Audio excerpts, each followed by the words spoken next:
Hello everyone, I am Kanupriya Sharma from e-GMAT. On Saturday, we had a pre-thinking session and today I am here with a follow-up question that demonstrates why and how pre-thinking helps. So this is a weakener question, a difficult one. You can take around 2 or 2.5 minutes to answer this question and select your answer choice. You can pause the video while solving the question and then play when you are done. Before solving the question, I would like to talk about why I like this question. So, the first reason is that it demonstrates visualization. The argument as well as the answer choices can be visualized very well. There are a few difficult to eliminate answer choices in this question. That is why this question is at 95 percentile in the GMAT club. Secondly, this question demonstrates the importance of question stem. We will see how it is very important to understand question stem in this question. Thirdly, this question demonstrates the usage of words like some and substantial, which seem to be doubtful or confusing to many students. Also, this question demonstrates the characteristics of a weakener. So let's see how. So, the passage has been written by an educational theorist.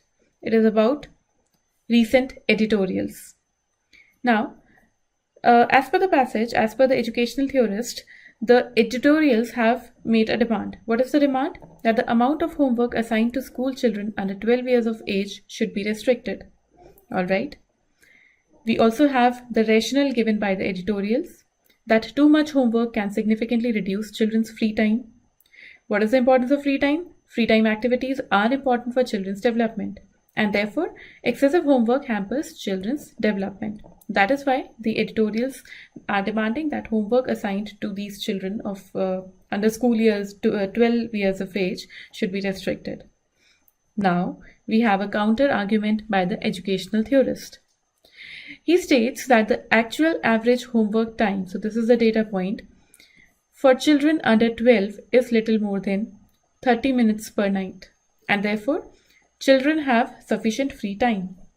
Based on this reasoning, the educational theorist concludes that the rationale given by the editorials cannot justify the restriction that they are demanding. So, the passage is about two opposing views. One of the editorial, the other one of the educational theorist. We have reasons and justifications behind both the views. Alright, let's see what the question stem says. Which of the following, if true, would most seriously call into question? Most seriously call into question means it is a weakener question. What do we need to weaken? We need to weaken the educational theorist's conclusion. So, here is why understanding the question stem is important. The passage, as we know, gave us two opposing views. We need to understand how we need to consider these views. The question stem tells us that we need to find a weakener A, and that too for the educational theorist's conclusion. So in case of two opinions, when two opinions have been given in the passage, the question stem clarifies that which one is to be considered as the main conclusion. So here we need to weaken the educational theorist's conclusion. Now, since the passage and the question stem are clear, let's move to pre-thinking. So what new information can reduce our belief in the conclusion made by the educational theorist, which is that the editorial's rationale cannot justify the restrictions they advocate. We already have the demand made by the editorials, the reason why they have made that demand, and the data point given by the educational theorist. Now, let's consider some scenarios. First scenario can be one in which the homework given to school children under 12 has an impact on their interest in free time activities. Now, there can be multiple examples. Let's discuss two of them. In the first example, let's say the homework involves multiple tasks and the students feel really tired after completing the homework. As a result, they prefer to take rest in the remaining time instead of getting involved in the free time activities. The second example can be where the homework requires the children to spend time online, and they find this activity so interesting that they continue doing the same activity, that is, they continue to be online even in their free time. So, one of the weakeners can be that the homework given to school children under 12 adversely impacts their interest in free time activities. Let's think of another scenario. What if little more than 30 minutes per night? This is the data point given by the educational theorist to support his conclusion. Now, what if this average is a result of extreme values? So we already know that the average value cannot accurately depict the individual values. For example, if 50 is the average of two entities, then the two entities can be 49 and 51, which are very close to 50. And the two entities can be 1 and 99, which are like the extreme ends from 50.